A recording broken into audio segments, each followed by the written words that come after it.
It's 5:40 and we already have a problem.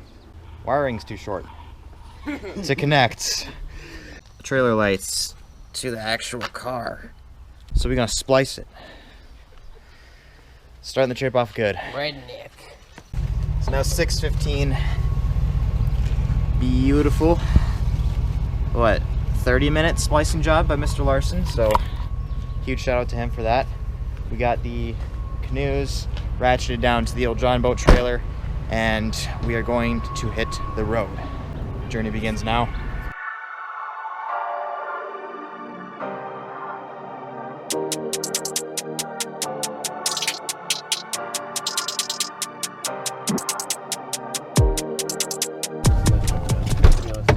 Oh boy! Play some mini golf. Ladies and gentlemen, welcome back. We're northbound, and is that a quick video bomb? Did anything loosen? Oh, yeah. Serious? I promise you this is gonna get looser than the. Okay, I know this is janky, but kind of the best we can do right now. We're at McDonald's. We're getting food. We got a good old-fashioned calorie dump for portaging today. I saw this thing. It's like a 40% chance it's broken. Yeah. Sausage eggs. Still think we should play mini golf. Do we have a what? Did you ever do Awana? Awana, like weekly Bible camp, basically. And a golf ball into a hole in the middle of the circle. And it was maybe the most intense game of all time. When the ping pong ball fast you can. I was in Awana at my old church. I did. I forgot what it was called.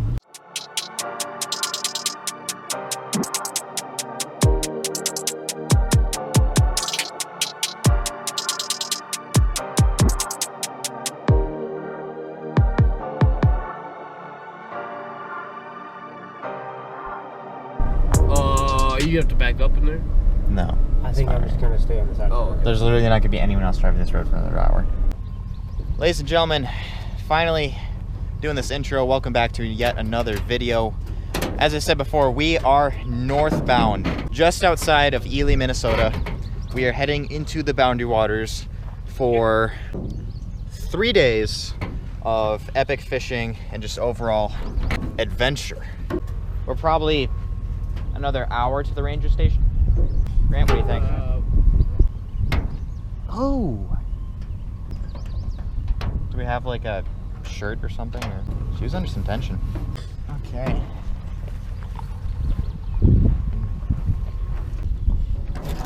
That's a lot of scratch. And that's how you know she's tight. Bro, what was this? Dude, it's a moose track. Is it actually? Yeah. Dude, check that out, bud. 2 moose tracks right on top of each other. That is sick. Yes. Okay, we're going down to here. I said it already. We're going down Well, here. he's heading that way. Oh, he's heading that way? Look at these. Whoo! Up here's here better. Bro. Check these out, The dude. black, the fresh tracks of a northern moose. I don't know how well the camera shows that, but that's my hand compared to that moose track. Like, that is just, like, insane. Get in the boat. Yeah. That was fun. That was fun, actually. And no one even drove by. Right.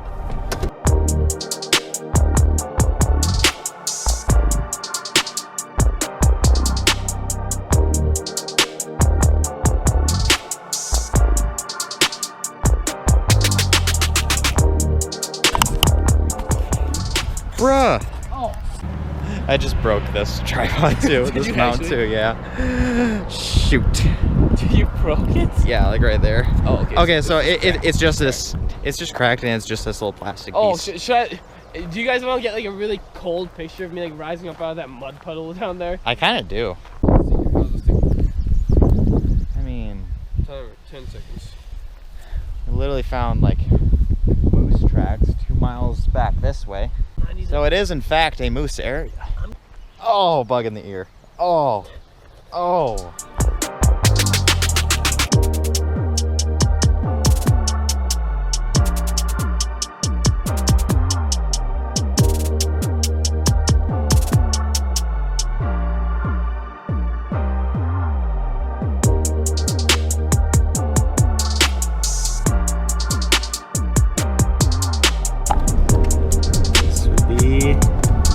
Snowbank. Sweet. We've made it. It was I mean, aside from all the moose stops, 2.5 hour drive. How long was I asleep before? You were asleep? It's 9:45 right now. We just pulled onto Snowbank Road.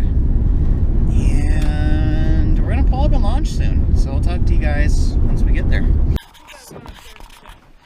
Ladies and gentlemen, Snowbank Lake. We made it. We are in Ely, Minnesota right now. Just launching the canoes. Truck is parked up here. We got Collin just finishing up YouTube? the loading. Is there anything else I can help with? Are the canoes loaded? Not fully, but I guess which packs are going where? Only thing going in our canoe is our packs. Okay, Colin's taking all the extras. sounds good. I guess the cookies can probably just go on mine. All right. Time is 10:15. Today is June 6th. It is a Monday, and we are hoping to find some nice, shallow, monstrous spawning smallmouth bass. Also some giant pike that we're gonna hopefully find, and A couple of moose attacks. a moose attack would be pretty sweet, not gonna lie. Just so good to be back up north. Man, it's so pretty out here.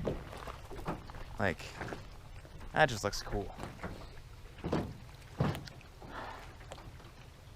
We got one portage to make before we're on the lake, where we're hopefully gonna camp. Fingers crossed. If not, we're gonna keep going further into the wilderness in hopes of finding an open campsite.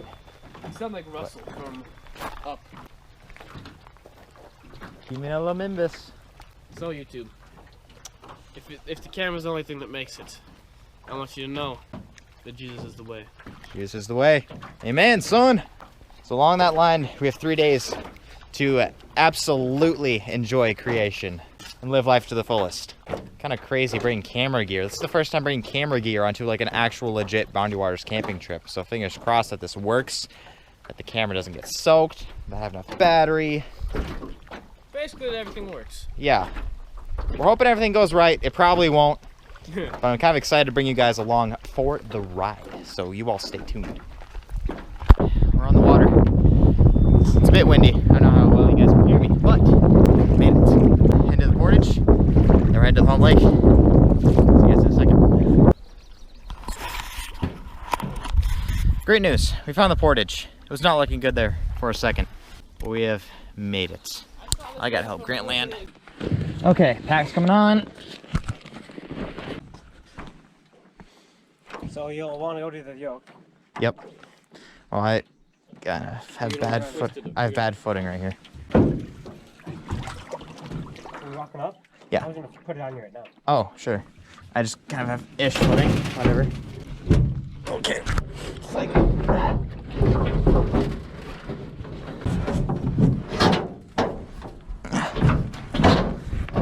It's like caught on something. You need to get the pads on your shoulders. I know. How's it feel? Okay. It's all about the balance. Right. Okay. Bye, guys. Have fun. Thank you. Good balance. Oh, that kind of hurts. Whew. I don't know if you guys can see this, but I got a 60-pound Alumacraft canoe on my head. Ouch. Whew. Whew. Slow and steady. How are we doing down there, guys? Whew. That hurts really bad. Whew. There we go. Bro, there's a snake right there. There's a big old garter snake. Oh, that's a big one. Dude, that's a big one. Look at that. You guys can't see that at all. That's cool. Oh, that's a big snake. Big snake. Yep. Okay, I'm gonna move the front end, okay? Hold there for a sec. Let me get here. Which way are you turning it? Turn it. So, like that. Yep, like that, okay? Because I got rocks on the side, okay? So ready? 3, 2, 1. Now flip it towards Mike. Or I guess we can do this too. I wasn't sure what you're trying to do. Yeah, we put you on the right side. Ready? Yep.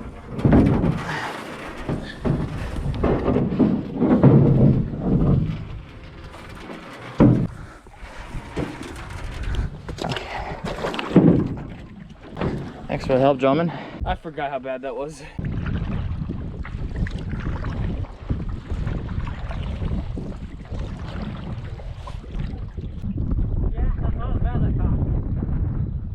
So this right here. Yeah. I'm liking all the wood. I'm not sure how I feel about the wind coming this way. Meaning I literally don't know what to feel, good or bad. Still can't see bottom. There's bottom. Yeah, no, you're good up here, man. I'm liking it. Yeah, it's actually pretty open. This is cool. I think we're sitting very nicely, guys. Yeah, I can get out right here if you hold it steady. Cool. Hang on. Ladies and gentlemen, made it to our campsite. Can I say what lake we're on? I can edit it out either way if you don't want me to. Boundary Wise isn't going to come bearing down on you because you said the name of their lake. I mean Grant. Does Grant care? Generally, I don't like to, but I think it's fine. Sure. We have made it. We are in Ely. We're in the Boundary Waters. This is our campsite. I'll And give them a tour. oh, once we get everything We can give up them a shore house and tour settle. when we're done setting up the house too. I like the plan. Let's do that. See you guys in a second.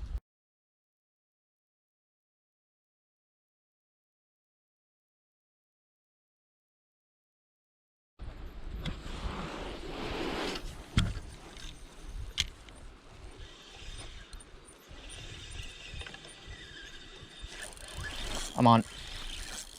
I was just burning it on that rock flat, dude. It's pretty tough over there. Oh, it's going. Is it? Wait. No, it's not. Never mind. I don't know why. Little smallie. Oh, I got him. There they are. I got him. The other ones came up too. I want to lip him. I want to lip him. Are you serious? Yeah. Yeah, they're beneath the boat. Big one, big one, big one's beneath the boat. Giant. Wait, no, what is that? It's. I Oh, thought. they're following it. They're following it. Are they? I've got weeds on though. I got weeds on. Alright guys, let you guys take a good look. That's actually my second bass. And man, just beautiful, beautiful, beautiful. Another one, the GoPro just died, so I didn't get footage of that one, and I'm kind of mad about it. Mad about it, yeah. Hey, And then lose that as well. come on, have faith in yourself. No, it is my destiny to catch the biggest fish, or to hook into the biggest fish, and to not reel them in. On again. You've got to be kidding. Decent. No. Little guy. And buddy. Oh no, he was better. Did you get off? Yeah. That was fun. Yeah, I'm switching to the soft plastic right now. Okay. No. If you want Ned Rig stuff, just let me know because I'm hooked up again. Again? Back to back. You know, 3 back to back. I'll be good. They're all the same size. Cookie cutter. Oh yeah. Oh, that one's digging a bit. Yeah, net maybe. Oh boy. Oh boy. Oh boy. Yeah, biggin. Biggin. Oh. Net out of the water. That's good. He's right here, he's right here. Yep, yep, yep. You Yeah, want he to is. hand it up to me? I got it. We got it. Ready now. Thank you. And yes, thank you, Mr. Grant. That guy is a touch better. Beauty. He's got the big red eye. Like that's. Is that a stringer worthy? He's bigger, if that's what you're meaning. We're gonna eat his face because there's a. That's the same fish. There's a ton of these guys in here. What's your theory? Yum or the goat? I don't know. Is that another one? No. That's a rock. That's another rock. Man, there's a lot of rocks up there.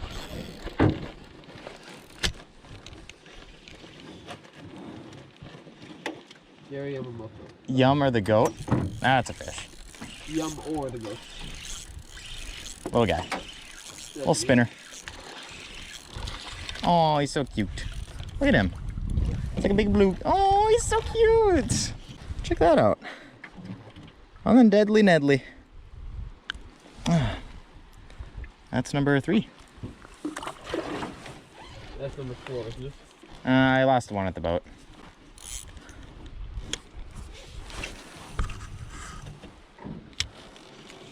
Yeah, we definitely could like head on shore and sight fish these guys. That's a fish. Oh no! Lost him. There we go. Got him again.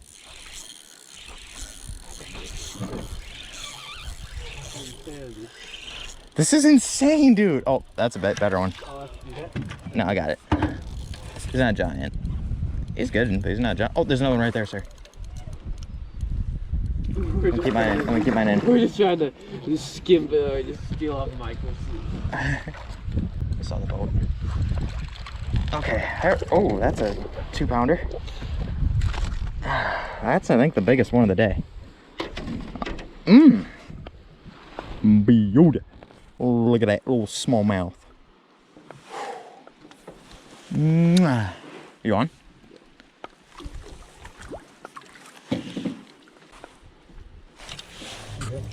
You on?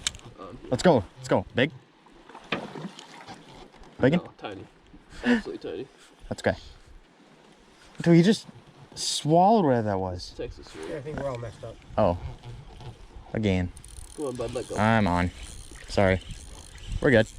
You're good. Oh. We are doubled up on smallmouth.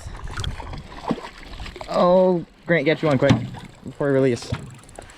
Oh, you just engulfed that Ned rig. Bro. Come on now. Smallmouth madness. Yeah, dude. That's the clickbait. Smallmouth madness. Something like that. Every cast. Actually, it basically has been. Seriously, I don't think I've gone a cast without. Ow! Pricked me. All right, you went back. I don't think I've gone a cast in the past 4 or 5. Or are you using just a little dinger? Hit. Yeah. Much too big of a hook for a small guy like this. Darn it, I hooked the one stick out there. Darn it. Darn it, darn it, darn it. I'm just gonna pop off so we don't lose the spot. And wow, I got it. Check these out. Almost half complete. Oh no. That's a good one. That's a good one. Net, please. No, never mind. Never mind, easy little guy. He's fat though. Yeah, he's looking pretty dead. Come on. Let's go, buddy. You're a fish. You live through these things. Yeah, there we go. Well, if he floats up, we'll put him on the string.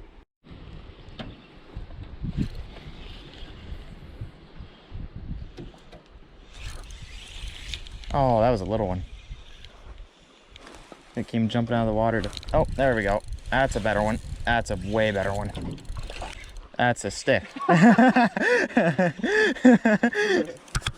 Do a Bass Pro move. Yeah, that's totally. Ah, yeah. You're a real YouTuber now, Michael. You've been inducted into the Hall of Fame of YouTubers for Oh, sorry. your first moment of calling a stick a biggin. There we go. Oh, is that nice? That's nice. No, Nice. Huh? That's a nice one. I should be okay. Wait, maybe not. I can't tell. It's Why not you got- bad. Oh, it's the wire distorting it. I can't tell right now. Get back here, goober. Longa. It's a longin'. A longmouth bass? Dude, that's like an 18-incher. Like if that fish was pregnant, that'd be the deal. You know what I'm saying? Were you slightly big to keep? Yeah. Just a touch. To where... Yeah. Oh boy. Sorry. You'll get one, Colin. A big one.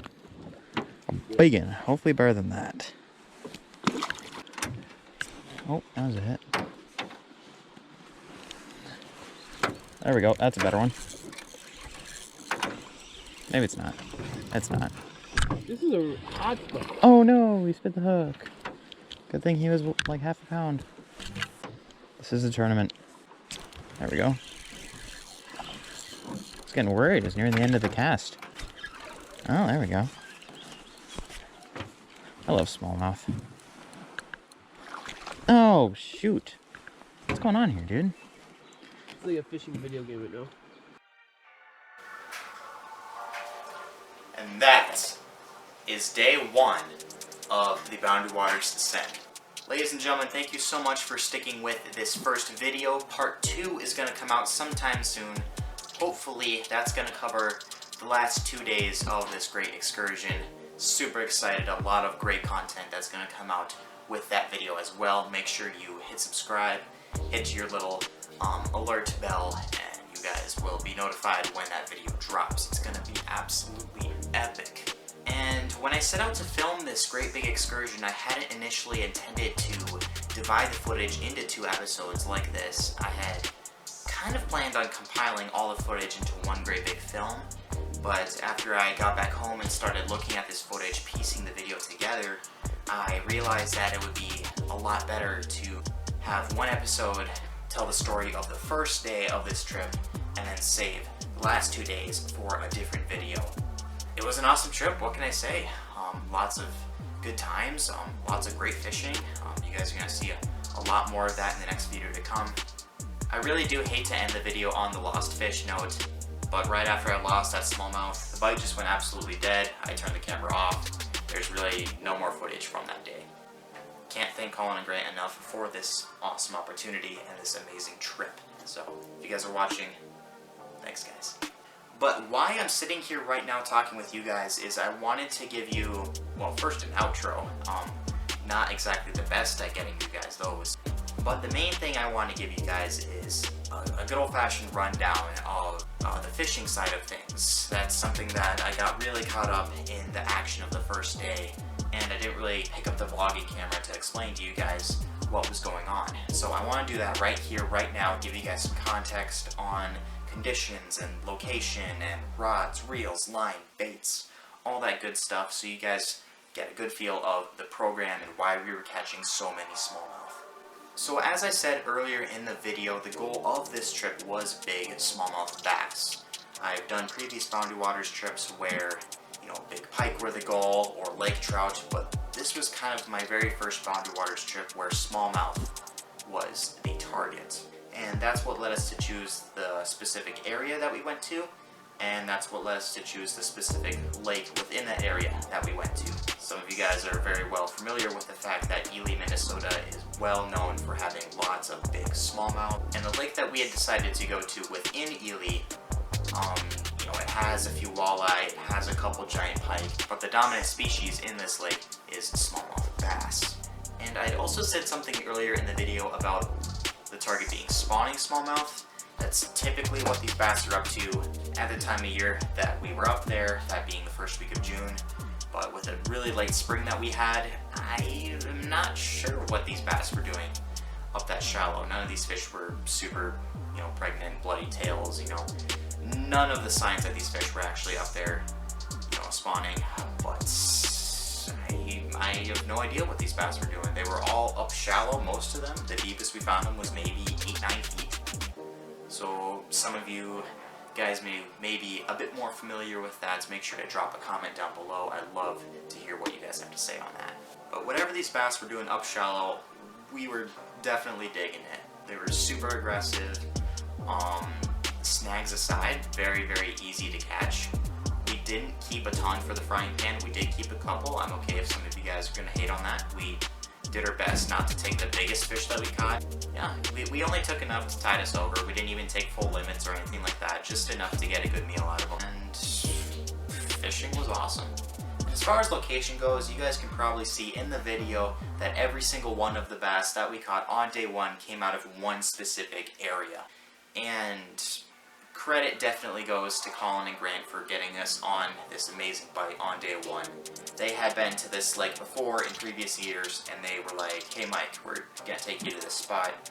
We've caught some fish here in years past. This is the first spot we gotta check out. And as coincidence would have it, I had been going over the maps of this lake and had deduced that this was one of the primary spots that I wanted to check out during our stay.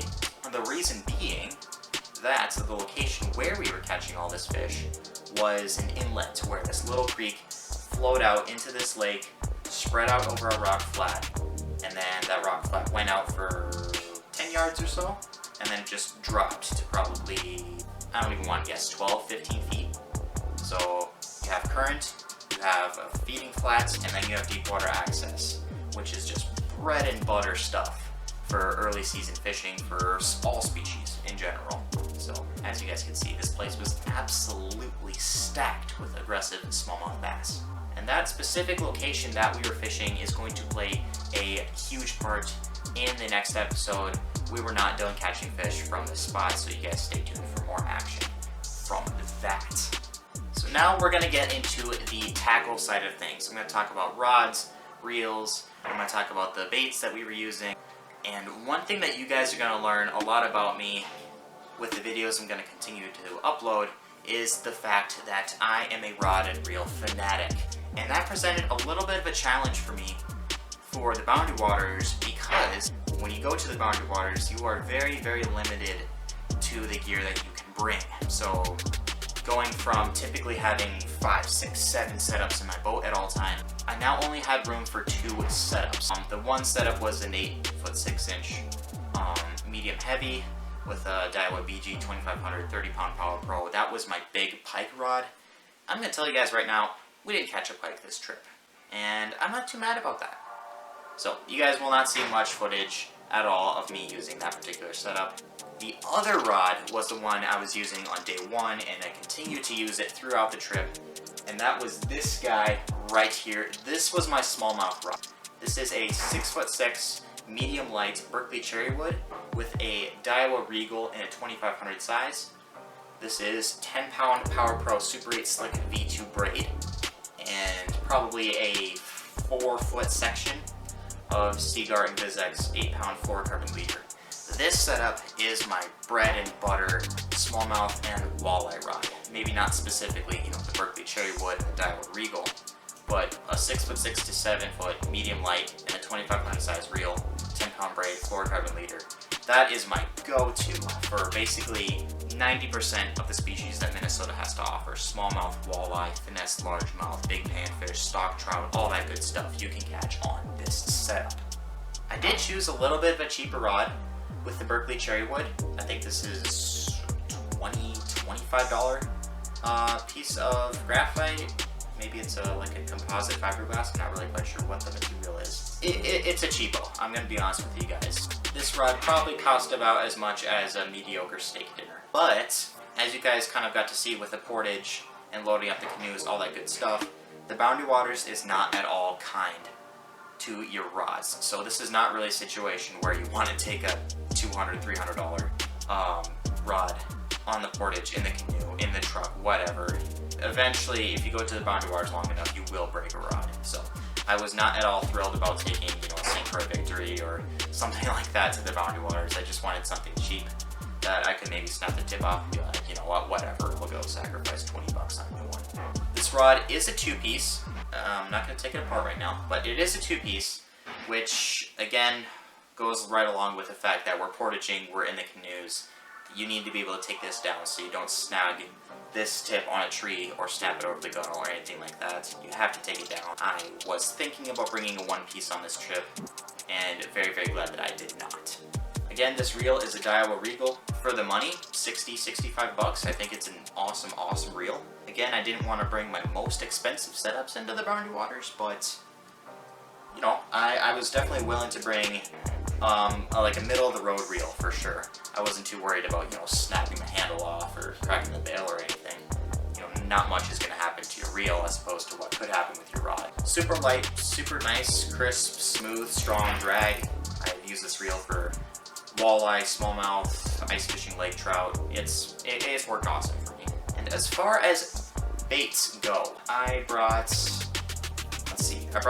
small pack about this big, filled with plastics and terminal and all that good stuff. And I also brought a Plano waterproof utility box about that big with like crankbaits and jigs and jerk baits and all that beautiful, amazing stuff. The one lure I really only used on this trip, I experimented a little bit, but like the one lure I used on this trip is this guy right here. This is the small, the mighty, the deadly Ned rig. This little guy right here is a supernatural finesse presentation. But that being said, I mean, you guys saw with a couple of those fish how quickly I was working it across that rock flat, just trying not to get snagged, and how readily those bass were snapping it up. So you can work this bait pretty darn fast, but it's designed to be a finesse, clear water, hard bottom presentation. And like I said before, talking about the location, that's exactly the type of stuff we were fishing in. So I was planning on throwing Ned rigs most of the time. That's what I threw the entirety of the first day, and that's what I caught every single one of those fish on. And let's see here. Collin, he's the guy at the front of the boat. He caught his few bass on a Texas rig Senko, I think it was. He might have gotten one on a lipless crank, I'm not really sure. I don't have footage from all of his fish catches, unfortunately. It was super hot and batteries kept kind of dying on me. And Grant, he was the guy in the back of the canoe. I don't know what Grant was using. I'm gonna be honest with you guys, I have no idea what he was doing back there. But what I do know is that this is the setup I was using: 6'6" medium light, 2500 size reel, braid mainline, 8-pound floor leader, on a Ned rig, bread and butter smallmouth setup. I did experiment with one or two other presentations on day 2 for fishing. I caught a few fish on those, but I'm gonna leave all that juicy stuff for the next video. But yeah, thank you guys for watching. That's a wrap up of what was going on fishing wise for day 1. Make sure you guys hit subscribe if you like this video. Give her a good old-fashioned thumbs up. And if you hit that little bell next to that subscribe button, you guys, again, will get notified when part 2 of this series drops. It's going to be super awesome. A lot of good, juicy content. And a lot of overall good times, good fishing. And I'm super excited to hear what you guys think about that. Again, thank you guys so much for watching. This is MN Mike Outdoors signing out. You guys all take